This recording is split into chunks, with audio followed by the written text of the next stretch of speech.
गरीब किसान और कबूतर की कहानी। बहुत समय पहले की बात है।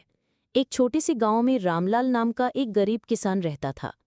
उसके पास थोड़ी सी जमीन थी जिस पर वो बड़ी मेहनत से खेती करता। लेकिन हर साल कभी सूखा पड़ जाता, कभी बाढ़ आ जाती और उसकी फसलें खराब हो जाती।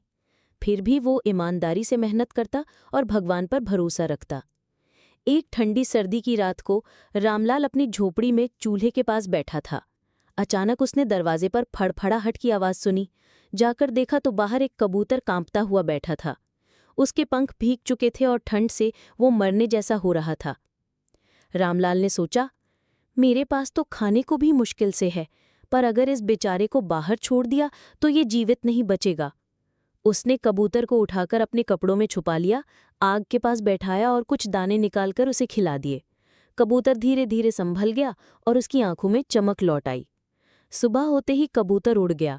रामलाल सोचने लगा, मैंने तो अपना फर्ज निभाया, अब ये कबूतर शायद फिर कभी न लौटे। लेकिन अगले दिन जब रामलाल खेत में गया तो देखा, जहां कल तक सूखा पड़ा था वहां हरी भरी फसल लहलहा रही थी। वो हैरान रह गया। उसी समय आकाश से वही कबूतर उतरा और बोला, रामलाल भाई, आपने मेरी जान बचाई थी। मैं भगवान का दूत हूँ।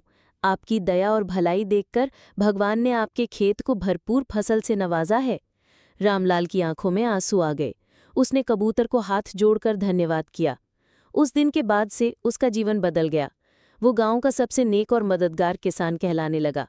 और कबूतर हर रोज उसकी झोपड़ी की छत पर बैठा दिखाई देता था, जैसे